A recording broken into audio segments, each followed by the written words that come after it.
So today's topic is going to be about our lower back. For those of us who have any version of lower back pain at any point in your life, today's goal is to kind of shine some light on what you're experiencing, what muscles are involved, and how I can help to not necessarily take away the pain, but in this specific instance, try and prevent it from either A, getting worse, or B, having you have just an amazing core. And we're going to talk about core and what it really does.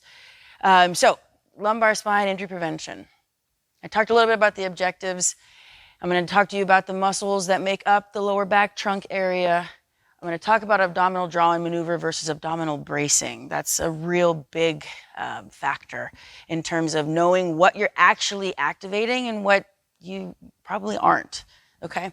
I'm going to talk about a few common injuries that you guys will come across. They have fancy words, but it's stuff that we're familiar with.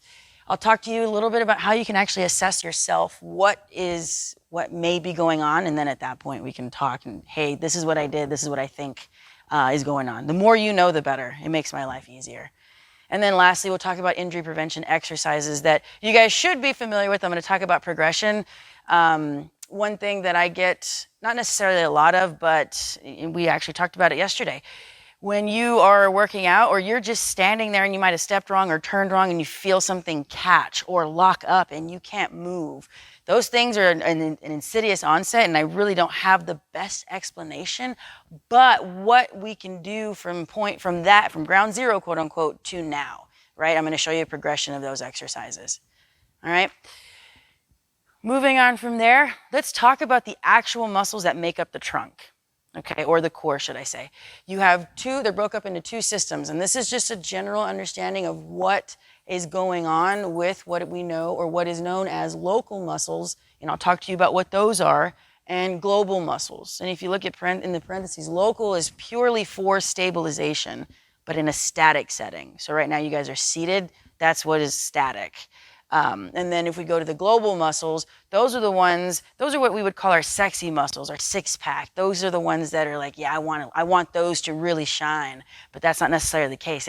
They do stuff. We need to have a strong core. If you don't have a core, which is these two systems, then your spine would just kind of be stacked on top of each other, and you hope for the best that you can stand upright. Okay?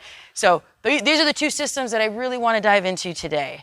And I'm going to talk about the importance of them, but now you have an understanding of of the two systems and what they're for. So without looking, what is the local muscle for? Local muscles. Well, thank you for answering. Stabilization, and then, well, I already uncovered global. But global is those large muscles that are in charge of power and things like that. Well, so, yeah, it's a great question. Exactly. If you look at, and I'm going to dive into it, and I'll kind of touch on it right now. If you look at let's start first with the local, they are actually attached to each vertebral segment. So those muscles are imperative to work. And if we don't turn those on and you're loading your spine, this is what could potentially happen. So if you take away these local muscles, your spine is just going to be stacked onto each other, right? So let's just say you have a sexy pair of abs, right? A six-pack. But you don't know how to turn on those local muscles, well, this is what's going to happen. You're eventually going to have a version of back pain. So those physique models that have that insanely ripped presentation may have a terrible presentation of back pain because they don't know how to turn on these lower back muscles. Y'all tracking? Great question. Okay, so let's move on. Let's dive into these muscles now. And the definition's there, but I'll read it off to you. These muscles have shorter muscles, and if we look back here, they're obviously going to be a lot shorter. These are what the local muscles look like. The global have longer levers, okay? So going back here, there are shorter muscle lengths. They attach directly to the vertebrae and primarily responsible to generate sufficient force for segmental stability of the spine in the static position, okay? There's a little bit more facts that I'm going to drop on you later, but I want to make very, very clear that these smaller muscles are imperative to help prevent injury or at least have you last longer without any back pain if you have history of it, okay? So these are the 7 muscles that make it up. The first one is one of the most important ones, and I can't harp on that enough. The multifidus, if we look at the multifidus, it literally originates on every vertebral segment, but it goes from the sacrum all the way up to the base of your head. So you're talking about stabilization throughout the entire spine, okay? Working our way down to the internal oblique, external oblique, those muscles line your ribs. That helps with helps with breathing in conjunction with the diaphragm. The quadratus lumborum is a fancy muscle. It's not up here, but it lives on the sides where our internal and external obliques live. We talked about the diaphragm. And then lastly, your pelvic floor muscles. Male and females have pelvic floor muscles. We always, or I don't know if we always hear, but pelvic floor kind of gears more towards women's health, but males need to learn how to turn those muscles on as well. We have those. And an example of pelvic floor muscles is a trampoline. Okay, you have the black part, that's your muscle belly that lives down in this area, and then those coils are the muscles that help keep everything tight. You imagine those coils tend to stretch over time. Well, that's what happens when we get a little more mature in age. Those coils tend to start stretching too much, and then we have what we call incontinence, where you can't control when you void, aka go to the restroom, things along those lines. Everyone tracking in that regard? So these are the local muscles. They're very small. Just remember that. And the importance of them are what? They help you stabilize in what position? Static. Okay? Sitting, any version of not moving, these need to make sure they're turned on, because when we go on to, well, let me segue it. Before we go on to the global muscles, in order for the global muscles to actually work appropriately, you need those local muscles to work, okay? I'm going to talk about some little things that I think are very, very interesting to the transverse abdominis, and those are those small spider-like muscles that are attaching to each segment, okay? So moving back or moving forward to these little fun facts, the TRA and the multifidus, which goes from where to where? The multifidus. I just talked about it. Entire spine. You got it, okay? Those two little muscles are huge. So when you look at these, they are made to, or they activate up to 100 milliseconds before you actually move. Okay, so when we're doing squats and you have that bracing maneuver, they're still different, but the minute you engage by drawing in that belly button, that's going to help stabilize that muscle. So when you're about to squat, these are already turning on for you. When you get to the bottom of the hole and you're talking about butt wink and things like that, well, where does the multifidus go? All the way through to the bottom of your spine towards your sacrum. Now, there's also the other muscles that are involved, but these muscles are imperative to turn on before you go through the full range of motion, okay? So when you're about to squat, they're already activating for you. The minute you draw on your belly button, just simply drawing in, not bracing just yet, they're already going, right? You turn this on, and right when you squat, you know that these are activated, but you got to know how to do it. Going down to here, we talk about, I didn't mention, but they're the deepest of the abdominal muscles. They're the ones that literally attach to that spinal column. If you look straight through me, you're going to see them, okay? I talked about them. These are just fancier words for attaching to each vertebral segment. And then the multifidus, I already mentioned that. They go through the entire spine. So is that multifidus, is that just like one muscle, or is it like individual muscles on every single vertebrae? Both. So you have one long string, and then from that string sprout out the rest of the multifidus. That makes sense? Okay. So we're going to transition from those smaller, deeper finite muscles to now the larger muscles. We talked about the sexy muscles. Here's the six-pack. We do have some overlap, right? I did mention the external oblique on the other side, but I did want to give you at least a better picture. You can see how these striations are going down, and then the internal oblique actually goes up. Can y'all see the difference? Y'all are lying because I can't see the difference. But they're different, okay? So you have the external oblique goes in, right? They cause an X. So anytime you're exhaling, that's your external oblique firing. And when you're inhaling, that's your internal oblique firing. What are the importance of these muscles? Well, if you can't take a deep breath, or if you strain one of these muscles, try taking a deep breath then. You can't. It's painful, right? So if you have a rib out of place, if you get punched in the stomach, something like that, that's when these tend to be a problem. Otherwise, they're just imperative for breathing, which is important. Erector spinae muscles are the ones that just sit superficially, like those round, hilly muscles in your lower back. Those are just as important as those local multifidus muscles. And then the iliocostus is literally lining the entire spine. Okay, fancier names, but the two that I want you to pay attention to, or the main one, is going to be the rectus abdominis. Biggest difference between these muscles, you have larger, longer lever muscles, right? And then if you go to the local muscles, they're smaller, shorter lever muscles, okay? So now that we know going into these two systems, the global muscles, I already talked about the larger lever. And so all of these movements, do they use both systems or just one? Both systems. That's not a trick question, guys. You use all your muscles in your core, your trunk. And these are the ones that we don't necessarily get commonly exposed to, but when you're trying to challenge your core a little bit more, of course, you're going to work your way overhead. And then when you start going into an ab mat sit-up or even something like a GHD, all those muscles need to be working as a team, because if they don't, then we start experiencing a version of back pain, or if you have history of back pain, these can be the movements that can create more of that discomfort, okay? So common pathologies, let's kind of transition into this really quick.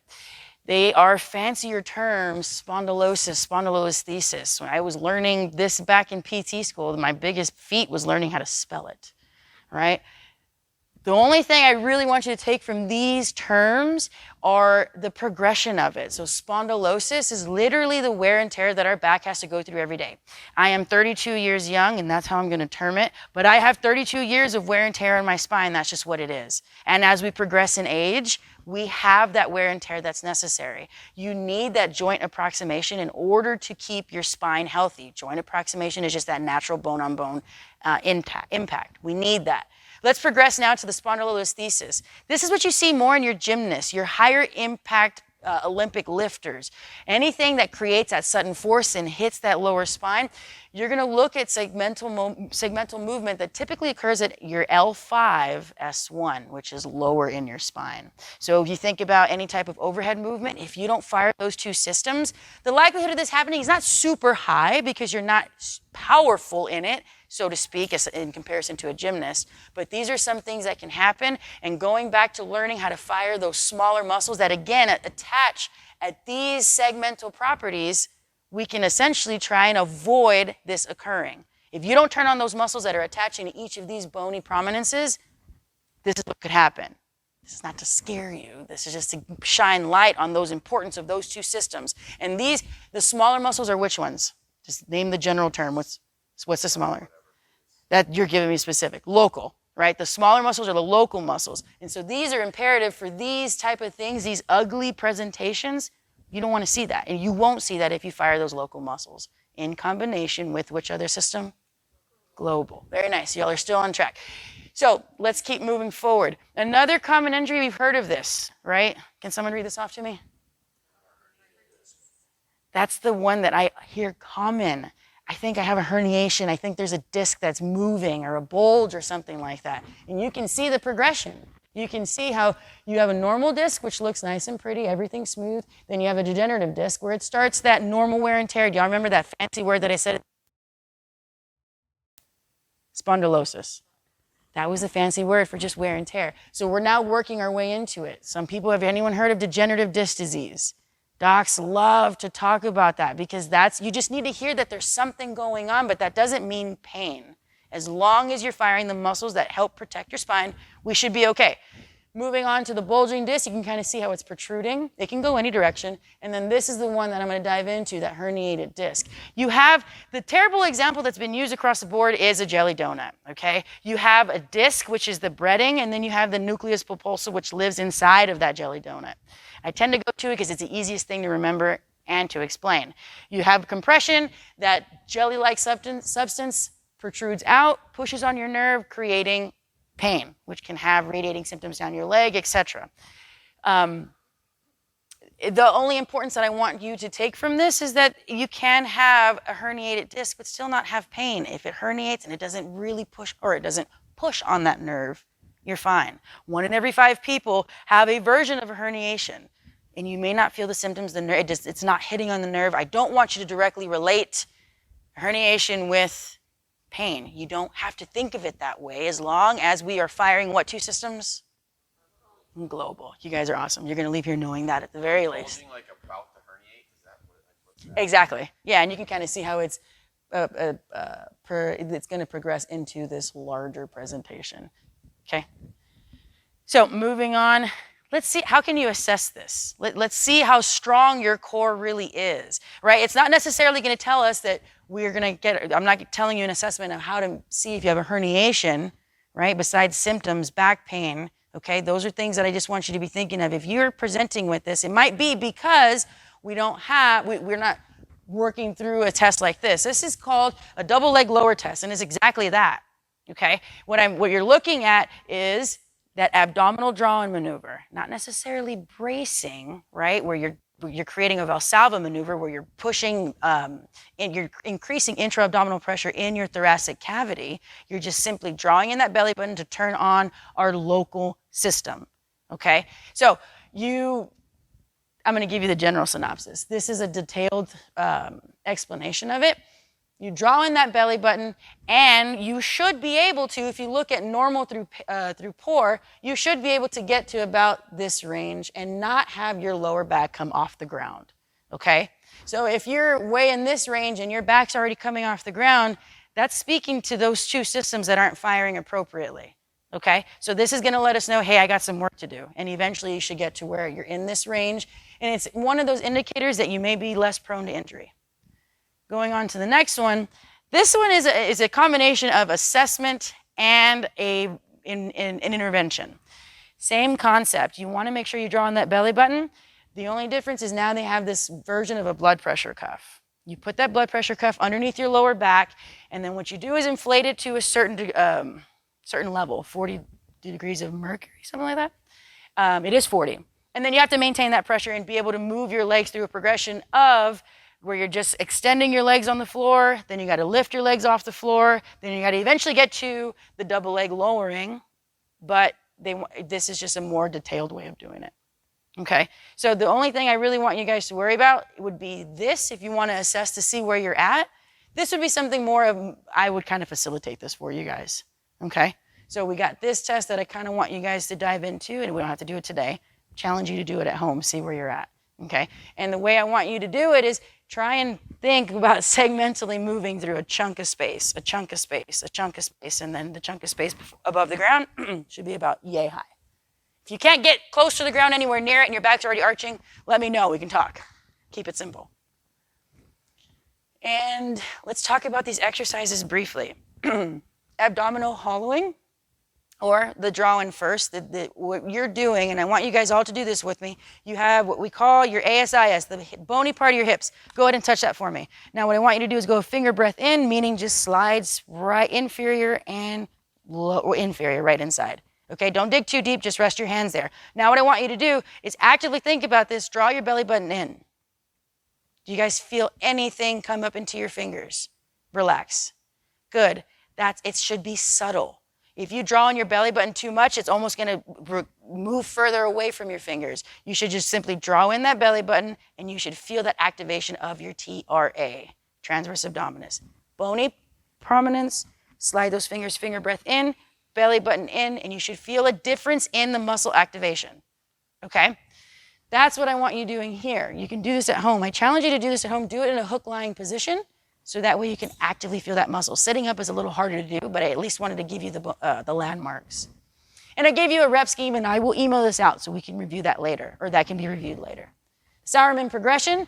Remember I told you it's an assessment, it's also a treatment. So you can see legs touching the ground. Now it's lifting completely off, what we would call double float phase. And then now you're going into almost a bicycle. Level 5 is your legs are in a straight, long lever, and then you're going to work through that motion. Then this one's a good one. We've done it. We've seen this here. We've seen a lot of these. Well, maybe not so much here, but we talk about it. These are super good for being able to turn on not just the muscles in front, but the muscles in back. Those are just as important. Okay.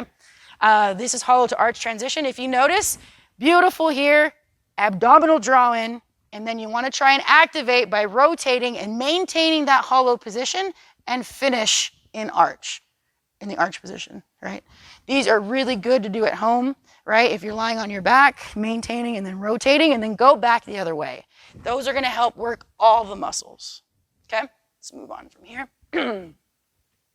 So the muscles that make up, remember I talked about the side part, the quadratus lumborum, internal, external, oblique. The glutes are also just as important.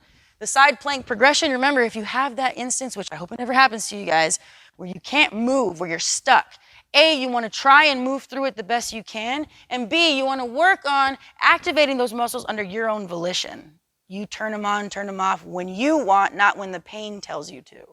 Okay, and that's a different animal. But these are a progression of side planks. You guys are familiar with that. I love these because they're total body, and I like this depiction here. You can see what muscles you're using. It's a ton. Same concept here. I didn't have that cool picture there, so bear with me. I like for us to go above a minute and a half. Try and keep that in mind when you're doing these muscle groups, or these exercises, excuse me. So you have side plank, plank, the chop and lift. The cool thing about this is that you can do it in 2 variations. You can actually rotate to use those internal and external oblique muscles, or you can stay nice and static and then make your arms work around the spine. So 2 different variations. You can see how he's rotating, and then you can keep this nice and still like they're depicting, and then moving your body. So you can work, internal versus external. Okay? So biggest thing here, we're working all of this trunk. This trunk is your actual thoracic spine. The core is just living right in here, down to below the belly button. Okay? That's it, guys. This is my contact information. You know how to get a hold of me. I just thought the picture was cool because it's looking down, so I wanted to point that out. Thank you for noticing that. I also like to provide my references, just so you know I don't make it up. Okay? I'd love to offer time for questions. However, I ran out of time.